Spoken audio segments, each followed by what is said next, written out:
तो यहाँ पर थोड़ी काफी कुछ इंटरेस्टिंग चीजें यहाँ पर बात करने वाले हैं।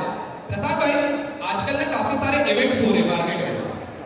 कोई रिपोर्ट निकाल देता है, मतलब नाम नहीं लेंगे, रिस्की है। कोई रिपोर्ट निकालता, भी आए दिन खबर आई कोई बैंक बाहर की कुछ हो गया, उनको कुछ नाम नहीं लेंगे।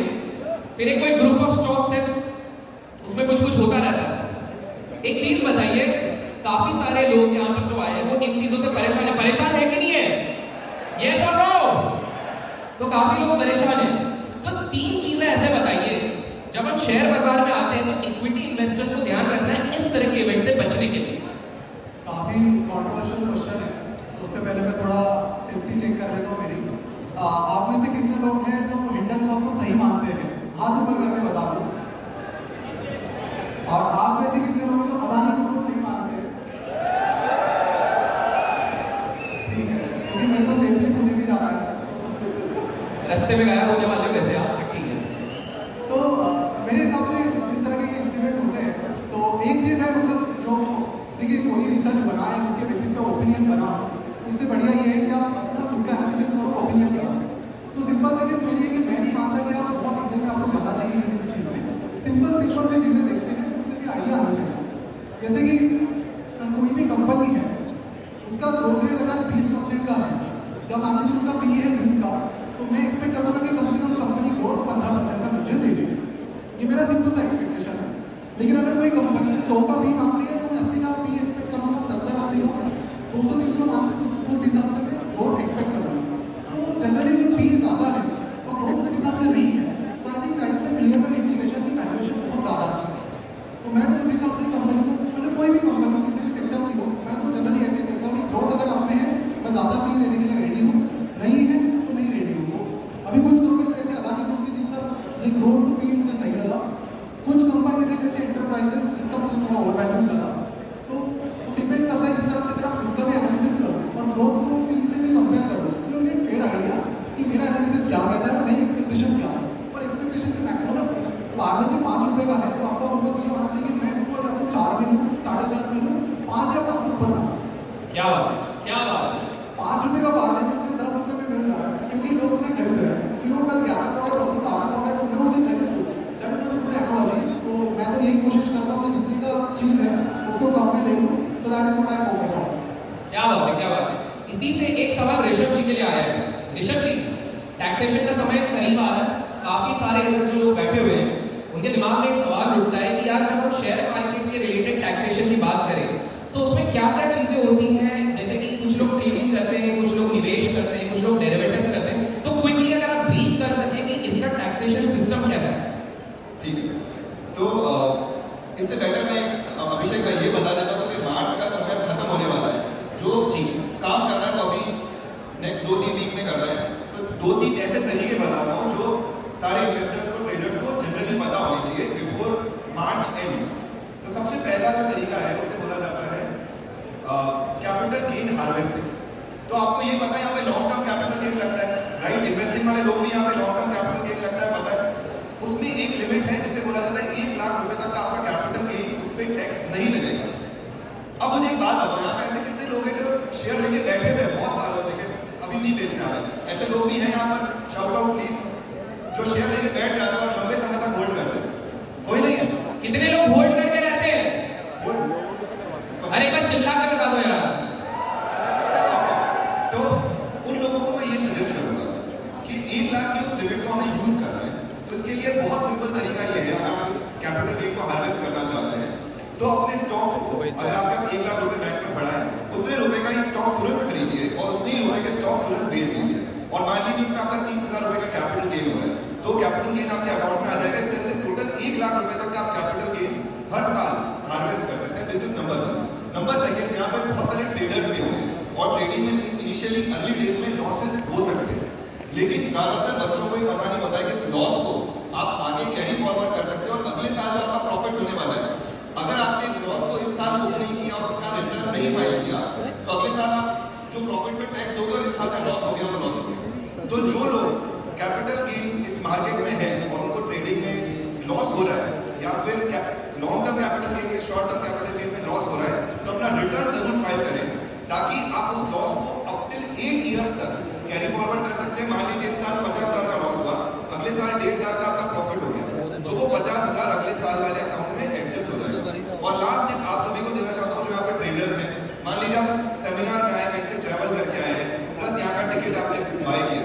तो ये सारे चूंकि ट्रेडिंग है या ऑप्शंस में आप ट्रेड करते हैं, it is considered as a business income. तो ये सारे एक्सपेंसेस आप क्लेम कर सकते हैं और अपने ओवरऑल इनकम को कम कर सकते हैं by claiming all the small expenses, including अगर आपने एक ऑफिस ले रखा है, वहाँ की रेंट जाती है, वहाँ की आपका इलेक्ट्रिसिटी, कुछ भी और एक्सपेंसेस होता है, आपने और मैगजीन की सब्सक्रिप्शन ले रखे हैं, कोर्सेज खरीद रखे हैं, तो ये सारे आप क्लेम कर सकते हैं एज आपके इनकम में से वो अमाउंट कम हो सकता है। तो ये 3 तरीके हैं। क्या बात है, मतलब ऋषभ भाई ने पूरे तरीके बता दिए जिस प्रकार से आप सभी अपने टैक्सेस को बचा भी सकते हैं और सारी चीजें कर भी सकते हैं। अब मुझे एक बात बताइए, नीरज जी आपके लिए एक सवाल है। ऋषभ जी ने ट्रेडर्स के बारे में बात करी है, तो एक सिंपल सा सवाल है कि काफी सारे ट्रेडर्स जो यहाँ पर उन्होंने स्टार्टिंग में बोले कि लॉसेस से वो लोग परेशान हैं और कहीं ना कहीं इसका ताल्लुक होता है रिस्क मैनेजमेंट से। तो रिस्क मैनेजमेंट इंसान कैसे करे, कुछ 3 रूल्स बताएं जो आज यहाँ पर बैठे हुए जितने लोग आए हैं जो ट्रेडर्स बन रहे हैं या बनना चाहते हैं उनको ध्यान रखना ही चाहिए। मुझे लगता है सबसे ज्यादा इंपॉर्टेंट क्वेश्चन अभी तक, मतलब सबसे ज्यादा जो इंपॉर्टेंट है वो है रिस्क मैनेजमेंट। इवन ट्रेडिंग में कहा जाता है कि trading is 80% risk management and only 20% strategy, but हम फोकस करते हैं स्ट्रेटजी पे, रिस्क मैनेजमेंट पे हम बिल्कुल भी फोकस नहीं करते हैं। तो हमने रिसेंटली रिस्क मैनेजमेंट को टेस्ट करने के लिए एक एक्सपेरिमेंट किया। उस एक्सपेरिमेंट में हमने 10 रैंडम रेट्स लिए। देखो ये बिल्कुल गलत है, रैंडम रेट्स नहीं लेने चाहिए, हम सिर्फ एक्सपेरिमेंट कर रहे थे इसलिए हमने रैंडम रेट्स लिए, जिसमें अब रैंडम रेट्स तो हमने लिए लेकिन उसमें हमने हमारा जो स्टॉप लॉस था उसको बिल्कुल फिक्स्ड रखा। उसमें हमने बिल्कुल भी कॉम्प्रोमाइज नहीं किया। जो हमारा स्टॉप लॉस था वो 10% था और जो हमारा टारगेट था उसको भी हमने बिल्कुल फिक्स रखा था, उसको भी नहीं छेड़ा। हमने भले ही कोई स्ट्रैटेजी यूज नहीं की लेकिन हमने अपना, क्योंकि स्टॉप लॉस भी फिक्स रखा था और टारगेट भी फिक्स रखा था, इस वजह से हमने जब ट्रेड किया और 10 रैंडम ट्रेड हमारे हो गए तो उसके बाद हम प्रॉफिट हो गए। अब देखो मैं यहाँ पे बिल्कुल भी आपको रिकमेंड नहीं करता हूँ कि आप रैंडम ट्रेड करें, लेकिन अब सोचो अगर हमने कोई भी स्ट्रैटेजी अप्लाई की होगी, लेकिन अब जब मैं ये ट्रेड कर रहा था तो जो मेरा फर्स्ट ट्रेड था उसमें तुक्का बढ़ गया और तुक्के से मुझे प्रॉफिट हो गया, उसमें मेरा टारगेट हिट हो गया। लेकिन क्योंकि टारगेट हिट हुआ है तो साथ साथ स्टॉप लॉस भी होंगे, तो जो हमारा सेकंड ट्रेड था उसमें हमारा स्टॉप लॉस हिट हुआ। अब मान लो मैंने वो स्टॉप लॉस लगाया ही नहीं, तो उसके बाद प्राइस इतनी ज़्यादा नीचे गिर गई थी ना कि अगर वो मैंने स्टॉप लॉस नहीं लगाया होता तो कैपिटल ही नहीं बचती कि मैं आगे ट्रेड कर पाता। इसलिए सबसे ज़्यादा इंपॉर्टेंट है, आप 6000 लोग यहाँ पे सुन रहे हो, अगर आप में से 60 लोग इस बात को मान लो, 1 महीने ट्राई करके देखो, अपने स्टॉप लॉस और टारगेट को बिल्कुल फिक्स रखो, उसमें कॉम्प्रोमाइज मत करो। जब आप आगे चल के थोड़ा सा आपको एक्सपीरियंस हो जाएगा उसके बाद आप थोड़ा बहुत एडजस्टमेंट कर सकते हैं, लेकिन अभी जब आप नए हो तो उस टाइम पर सबसे ज़्यादा ज़रूरी है कि आपको अपना स्टॉप लॉस फिक्स रखना है, अपना टारगेट फिक्स रखना है। अब क्योंकि देखो आपने एक बार ट्रेड नहीं करना है, एक दिन के लिए ट्रेड नहीं करना है, ट्रेडिंग के आगे भी आपने ट्रेड करना है, ट्रेडिंग से पहले भी आपने ट्रेड किया था। तो अगर आप लॉन्ग टर्म में पैसा कमाना चाहते हैं तो ये सबसे ज़्यादा ज़रूरी है कि आपने अपने स्टॉप लॉस और टारगेट को फिक्स रखना है। अगर इस पे कॉम्प्रोमाइज करोगे तो पैसे नहीं कमा सकते, चाहे कोई भी स्ट्रेटजी आप अप्लाई करें। क्या बात है, क्या बात है, बहुत ही बेहतरीन जवाब। और इसी से सर ने प्रॉफिट और रिस्क मैनेजमेंट ये बात करी, लेकिन सचिन जी से एक सवाल है। सचिन जी आप एक चीज बताइए कि इधर काफी सारे ट्रेडर्स और इन्वेस्टर्स बैठे हुए हैं, सिंपल सा क्विकली अगर आप बता सके कि किस प्रकार के आईटीआर, बिकॉज आईटीआर फाइलिंग करनी रहती है, किस प्रकार के आईटीआर का इनको ध्यान रखना चाहिए for trading and investing. Rishabh ji ने बताया काफी सारा कैपिटल गेन शॉर्ट टर्म और लॉन्ग टर्म। बेसिकली जब हम ट्रेडिंग करते हैं शेयर मार्केट में, हम अक्सर सोचते हैं कि हमें जब प्रॉफिट होगा या बहुत ह्यूज होगा तभी हमें इनकम टैक्स रिटर्न भरनी है, जबकि लॉस के केस में भी बताया है कि आयकर भरना मैंडेटरी है, तभी वो लॉस कैरी फॉरवर्ड होगा और उसका बेनिफिट आप नेक्स्ट ले पाएंगे। ज़्यादातर लोग शॉर्ट टर्म में बचने के लिए आयकर वन या कोई गलत आयकर भर देते हैं जो प्रोसेस भी नहीं होता है। तो जो ट्रेडर्स हैं उनके लिए आयकर 3 जो अपनी बिजनेस इनकम दिखाते हैं शेयर्स को, अगर आप शेयर्स को एज कैपिटल गेन दिखा रहे हैं तो कैपिटल गेन के लिए आप आयकर 2 का फॉर्म ही भरें और प्रॉपर डीमेट स्टेटमेंट को डाउनलोड करके वहाँ लिखा हुआ आता है कि आप शॉर्ट टर्म में हैं या लॉन्ग टर्म में। आपको खुद कैलकुलेशन नहीं करनी है, आप इसे जिरोधा से या ग्रो ऐप है, बहुत सारे ऐप हैं जो ऑटोमेटिक आपको कैपिटल गेन की स्टेटमेंट डाउनलोड करके देते हैं ऑटोमेटिक, जिसके बेस पे आप आयकर 2 या आयकर 3 खुद भर सकते हैं। Thank you. क्या बात है, तो अब आपको ये भी पता लग गया कि आईटीआर कौन सा भरना है। अब एक मुद्दे के सवाल पे आते हैं जो मैं तरुण जी से पूछूंगा। अच्छा, कितने लोग इधर बैठे हैं जो रिच बनना चाहते हैं? जोर से चिल्ला लीजिए। सो इसलिए शायद आप लोग इधर आए हैं। तो तरुण जी, एक सिंपल सा सवाल है, इतने लोगों ने चिल्लाया है, सबको पैसा बनाना है, कितने करोड़ बनाने हैं? चिल्ला के बताओ कितने? 700 करोड़। इतने की अडानी में हब सर्किट लगा दो। अच्छा, बहुत कमाल है, बहुत बढ़िया। तो तरुण जी, सिंपल सा सवाल है, 3 तरीके बताइए। आज अगर इतने सारे लोग आए हैं, उनको अगर रईस बनना है, रिच बनना है, तो 3 क्विक टिप्स बताइए जो सब फॉलो कर सकते हैं to become rich. Nice question. ठीक है, मजा आ गया वैसे। अगर कोई मंत्र होता रिच होने का, तो आजकल आई थिंक सारे हम रिच होते हैं, राइट? बट हाँ, फर्स्ट मेरा होगा कि सेट योर टारगेट्स, क्योंकि आजकल के यूथ को ये पता ही नहीं होता कि करना क्या है। वो हम सारे एक दूसरे को फॉलो करते हैं कि आजकल वो ट्रेडिंग कर रहा है, वो ये कर रहा है, उसको हम भी करते हैं, हम पैसा कमा लेंगे। पर उन्हें बेसिकली ये देखना है कि उनको क्या पसंद है, व्हाट दे लव, राइट? उनको किससे मतलब खुशी मिलती है। आई थिंक 2 तरह के यूथ ही आगे लाइफ में कुछ कर पाते हैं, पैसा बना पाते हैं।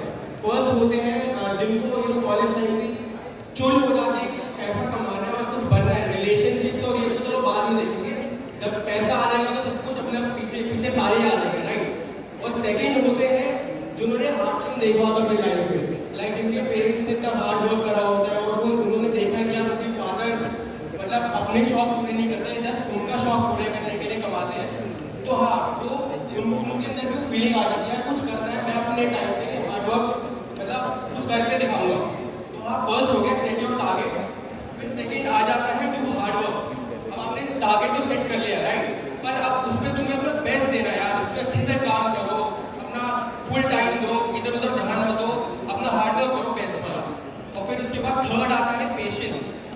टाइम लगता है देखो सक्सेस में, आप काम करते हो, सक्सेस बहुत टाइम लेती है, तो अपना बेस्ट दो और वही है, कर्म करते जाओ, फल की इच्छा ना करो, ये तो सब जानते हैं, राइट? तो यार ये मेरे आंसर है।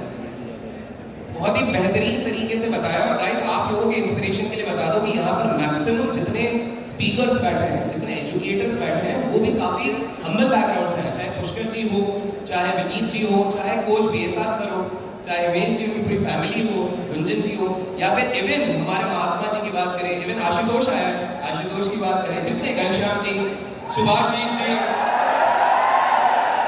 सो इवन हमारे अनंत भाई यार, मतलब हर बंदे ने अपने लाइफ में कुछ ना कुछ किया है। ऋषभ भाई हो, प्रसाद भाई हो, सबने किया हुआ है। तो ये आज आपके लिए इंस्पिरेशन सेट होना चाहिए कि हार नहीं माननी। कितने लोग हार नहीं मानेंगे? बस इतने, बाकी सब हार मान जाओगे, हार नहीं माननी है। और इसी के साथ आगा को कंटिन्यू करते हैं। नीरज जी, आपसे एक और सवाल है। देखिए, आजकल ना एक बहुत बढ़िया चीज चल रही है कि उसमें आप अंगूर डालते हो तो तरबूज निकलता है, उसको एल्गो ट्रेडिंग बोल रहे हैं। तो काफी सारे लोग कह रहे हैं कि भाई एल्गो ट्रेडिंग पूरा दुनिया बदल देगा। क्विक सवाल है, काफी सारे, कितने लोग एल्गो ट्रेडिंग के बारे में जानना चाहते हैं? चिल्ला दीजिए एक बार। देखिए, इंटरेस्ट काफी है। सवाल सिंपल सा है कि पहला एल्गो ट्रेडिंग होता क्या है, सिंपल तरीके से बताना है आपको। दूसरी चीज, इसका एडवांटेज क्या है, और तीसरे यहाँ पर बैठे जितने लोग हैं, तो शुरुआत कब करनी चाहिए एल्गो ट्रेडिंग, बताइए प्लीज। आप सभी लोग जानते हैं कि सन 2000 से पहले जो ट्रेडिंग की जाती थी, वो ट्रेडिंग फोन के थ्रू की जाती थी। मतलब हम कॉल करते थे कि भाई मुझे ये शेयर बाय करना है, और हमारा जो ब्रोकर था वो शेयर हमारे लिए बाय कर देता था। लेकिन जब इंटरनेट आया, उस टाइम पर क्या हुआ? उस टाइम पर हमारे सामने एक फोन है जिसके थ्रू हम ट्रेड करते हैं। बट कहा जाता है कि आगे के 10 साल बाद की सोचो, तो 10 साल बाद क्या होगा? 10 साल बाद ये होगा, वही जो ये कह रहे हैं, अंगूर डालेंगे और तरबूज निकलेगा। तो वही है एल्गो ट्रेडिंग। एल्गो ट्रेडिंग का बेसिकली मतलब है, एल्गो का मतलब होता है कंप्यूटर प्रोग्राम। तो इसमें जो ट्रेड होगा वो आपको खुद लेने की जरूरत नहीं है। आपने एक बार सेट कर दिया कि यहाँ पे मैंने शेयर बाय होना चाहिए, यहाँ पे मेरा शेयर सेल होना चाहिए, वो ऑटोमेटिकली बाय भी हो जाएगा और सेल भी हो जाएगा। अब इसका फायदा क्या है? फायदा देखो सिंपल, सबसे बड़ी गलती जिसकी वजह से हमें लॉस होता है वो है हमारी भावनाएं, हमारे इमोशंस। तो अगर हमारे जो इमोशंस हैं वो बीच में आए ही ना, तब तो हमें प्रॉफिट हो सकता है। हमने अपनी एक स्ट्रैटेजी लगाई, उसमें अपना स्टॉप लॉस लगाया, टारगेट लगाया और काम हो गया। तो यही काम कंप्यूटर प्रोग्राम्स कर सकते हैं, और अभी से ये चीज़ें चलने लगी हैं। इवन काफ़ी सालों से जो बड़े फंड मैनेजर्स हैं वो एल्गो ट्रेडिंग का यूज़ ही करते हैं अपने ट्रेड्स लेने के लिए। इवन रिसेंटली हमने खुद भी ये ट्राई किया था। अभी इनिशियली जो रिटेल ट्रेडर्स हैं उनके लिए इसकी बहुत ज़्यादा ज़रूरत नहीं है, जरूरत है भी, तो अभी ये बहुत ज़्यादा कॉम्प्लेक्स है। रिटेल ट्रेडर्स इसको नए लोग बिल्कुल भी अप्लाई नहीं कर पाएंगे, लेकिन आने वाले 4-5 साल बाद ये थोड़ा कॉमन हो जाएगा।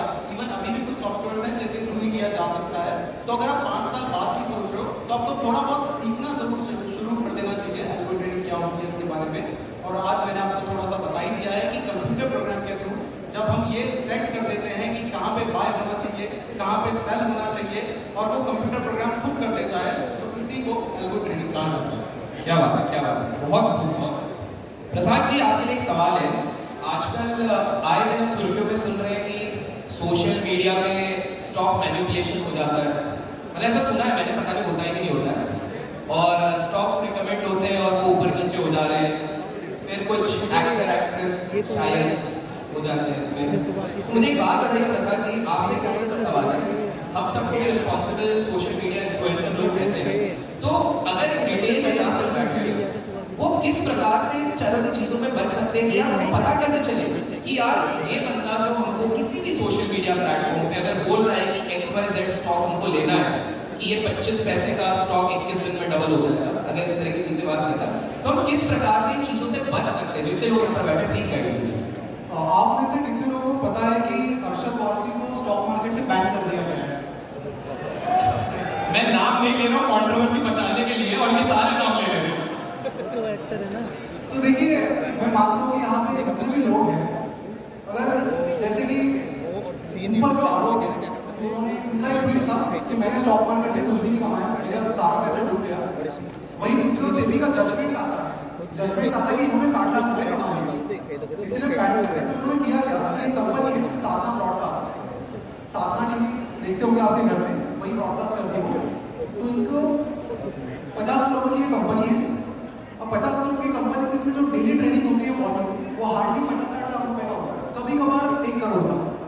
यहाँ पे जितने भी लोग बैठे 2-2 हज़ार रुपये अगर इन्वेस्ट करें, तो अभी का अभी स्टॉक मैनिपुलेट होगा। सीरियसली मत लीजिए, एग्जाम्पल के लिए बता रहा हूँ।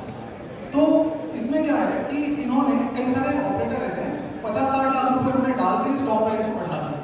अब प्राइस बढ़ गई, 5 की 10 रुपए हो गए। तो लोगों को इन्होंने मैसेज करके बताया कि बहुत बड़ा इनको कॉन्ट्रैक्ट मिल गया है 1000 करोड़ का, यूएस की कंपनी इनसे 4 मूवीज बना रही है। साधना वाले जो भक्ति संगीत वाले हैं, वो अभी मूवी बनाएंगे। लोगों ने मान लिया, फिर यूट्यूब पे उसकी एडवर्ट चली गई।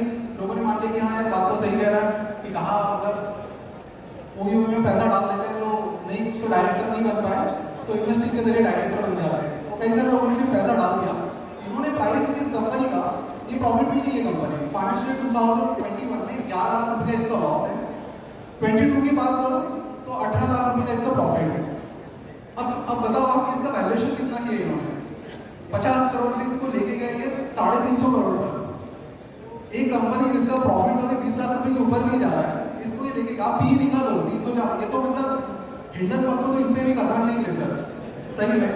तो सही में मतलब अगर कोई करके शॉर्ट करता तो वही बहुत पैसा कमा लेता। तो खैर उसको फिर बाद में पकड़ा गया, सेबी ने बोला कि पैसे बहुत छाप लिए लोगों ने, और तो पकड़ लेते। तो देखिए इनमें 2-3 चीज़ें होती हैं। ये सारी जो कंपनी होती है, इनका जो मार्केट कैप होता है वो 50-60 करोड़ का ही होता है हमेशा, क्योंकि इजीली मैनिपुलेट होता है। 1 करोड़ भी आपके पास है तो you can manipulate the stock easily. दूसरी चीज़, मतलब ये थोड़ा पार्ट कट कर सकते हो, कट कर लेना। एक एडवाइस है मेरी कि जब भी आप इन्वेस्ट करो, तो अगर कोई कंपनी सिर्फ BSE पर लिस्टेड है तो थोड़ा संभल के, सिर्फ BSE पर लिस्टेड है तो थोड़ा संभल के मेक श्योर करना है कि वो कंपनी NSE पर लिस्टेड हुई हो। दोनों में है तो अच्छी बात है, लेकिन सिर्फ BSE पर है तो बहुत सारी मतलब पेनी स्टॉक्स जो है वहाँ पर लिस्टेड है, और मैनिपुलेशन जो है अभी ये बाहर आए, लेकिन आपको बता दें कि बहुत ही नॉर्मल चीज़ है। इजीली अभी की बात करें, अभी भी कई सारे स्टॉक्स में मैनिपुलेट हो रहा है, बिकॉज अगर किसी का, क्योंकि मार्केट में तो ऐसी कंपनीज भी है जिनका मार्केट कैप 5-10 करोड़ का है, 10-20 लाख रुपये भी कोई डालते तो मैनिपुलेट हो जाता।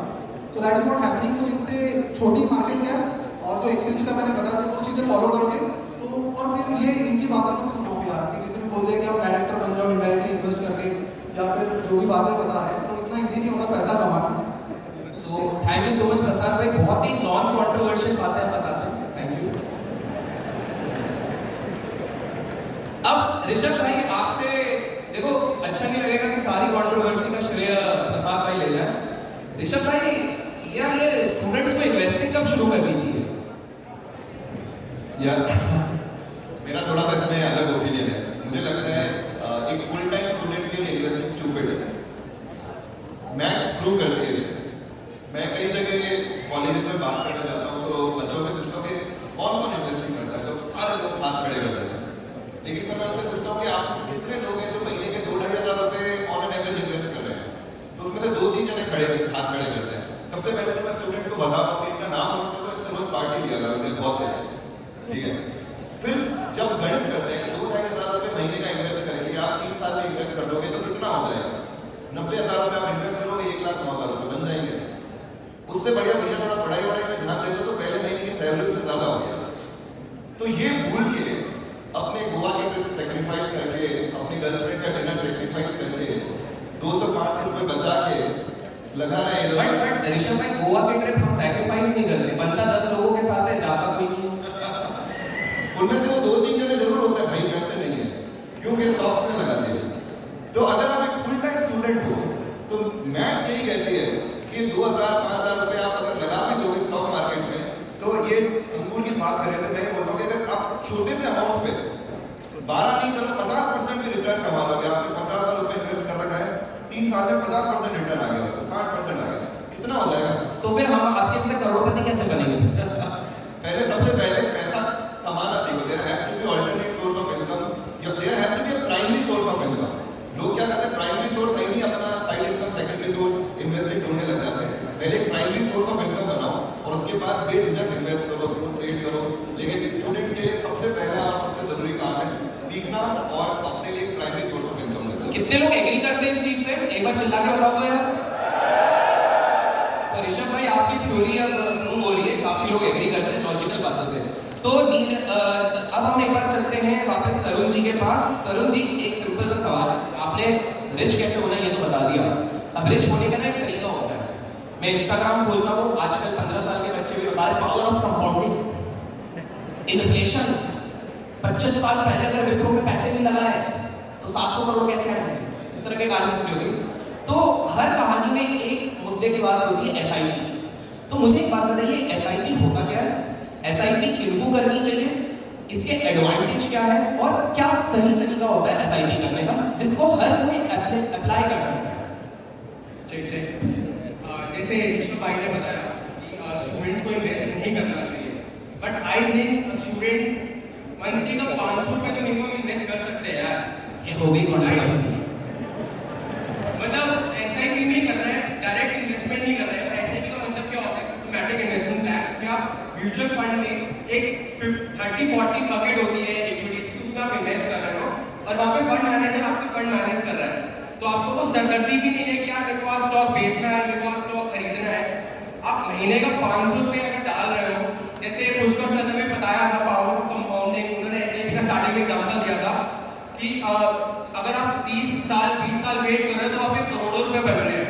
तो SIP आपकी कहाँ पे हेल्प कर सकती है? जैसे 5-6 साल बाद आपका कोई गोल होगा कि आपको गाड़ी खरीदनी है, राइट, या आपको घर खरीदना है, तो आपने अर्ली स्टार्ट कर रखी है SIP 500 या 1000 रुपए की। तो आप वो 5-6-10 साल बाद देखोगे यार कि वो यार एक मेरा फंड तैयार हो गया है, मतलब साइड में है, तो मैं उसको एक उससे गाड़ी खरीद सकता हूँ या उससे मैं घर में भी डाल सकता हूँ। तो हाँ, SIP यहाँ पे इम्पोर्टेंट आती है। तो स्टूडेंट्स को आई थिंक 500 रुपये से SIP तो स्टार्ट करनी ही चाहिए। क्या बात है, तो सबको SIP चालू करनी चाहिए, जो कि एक बहुत बढ़िया सॉलिड एडवाइस भी है। ऋषभ जी, आप एग्री करेंगे इस चीज से? मिनिमम इन्वेस्टमेंट 500 ही होती है, तो आप कर सकते हैं। नहीं, अब ऋषभ से पूछो। नहीं, मतलब मुझे कोई दिक्कत नहीं है। अगर देखो आप SIP इसलिए कर रहे हो कि आप एक डिसिप्लिन बनाना चाहते हो, उसी बहाने आप मार्केट देख रहे हो, नो इश्यूज। बट मुझे लगता है कॉलेज में 500 रुपये की कीमत बाहर, कॉलेज के बाहर निकलकर 5,000 रुपये की हो जाती है। मैंने कॉलेज में जिसको 20 रुपये का पराठा खिलाया ना, वो आज भी मेरा दोस्त है।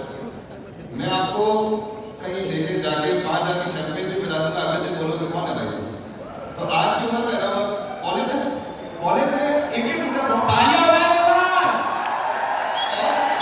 और कॉलेज के उस 500 रुपये जो इतने इंपॉर्टेंट है आपके लिए, उस 500 रुपये में आप, मैं कसम से बोल रहा हूँ, 5,000 रुपये में जो गोवा की ट्रिप कॉलेज में होती है ना, आप 50,000 रुपये लगा के जाओ, मजा नहीं आता।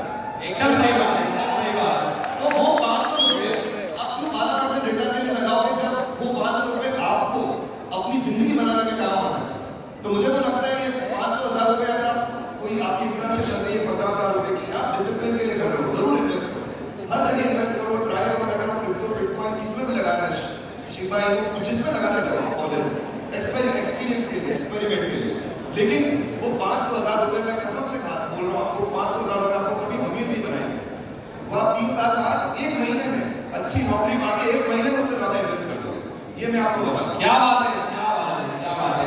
तो तरुण जी, मैं आपसे वापस पूछता, लेकिन मैं बाहर आप दोनों को बॉक्सिंग ग्लव्स दे दूंगा।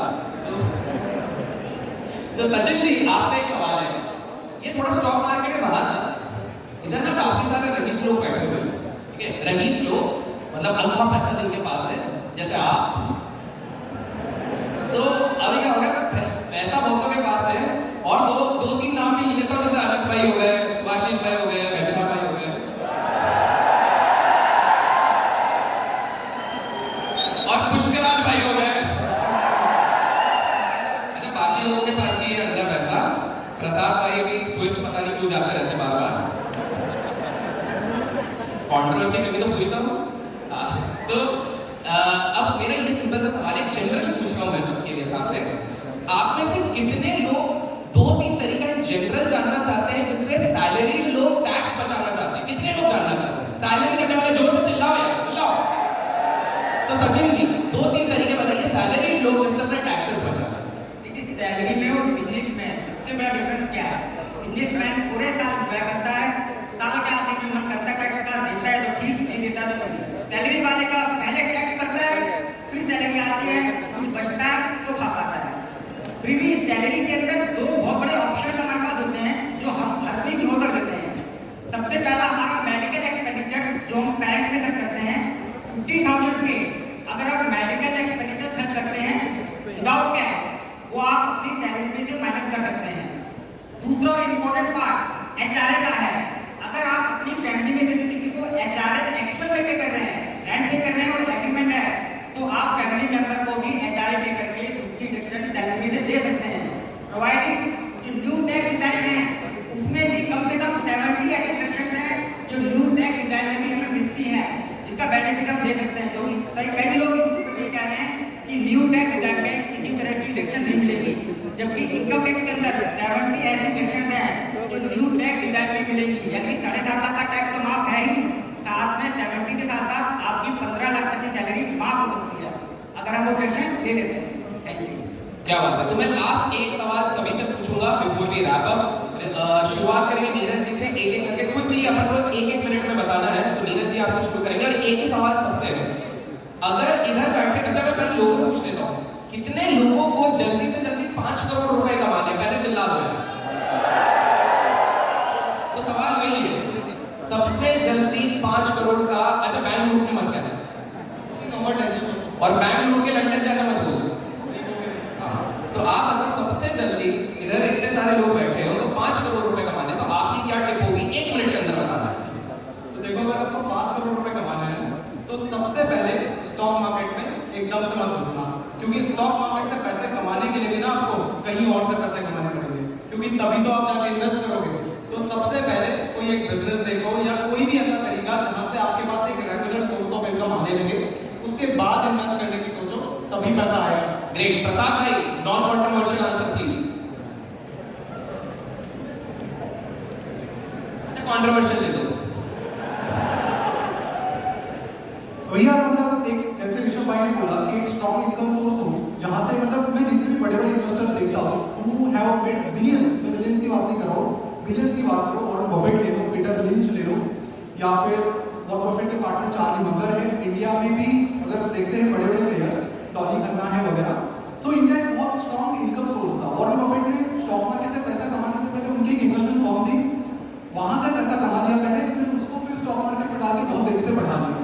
Same is the thing, Peter lynch fund manage करके बहुत सारा पैसा कमा लिया, फिर उसको बढ़ा दिया। तो आप भी कुछ,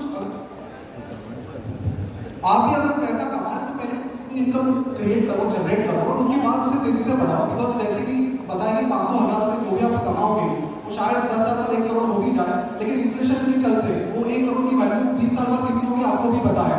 so it doesn't make sense कि जस्ट गो विद 1000 2000, आपको वो अर्निंग सोर्स बहुत बड़ा बनाना पड़ेगा। सो फोकस 80% फोकस आपका शुरुआत में तो इसी पर होना चाहिए कि मेरा क्विक अर्निंग, मतलब मैं अपना टाइम लूट करके कितना कमा सकता हूँ, बाद में उस आए हुए पैसे को आप इन्वेस्ट करके तेजी से बढ़ाइए।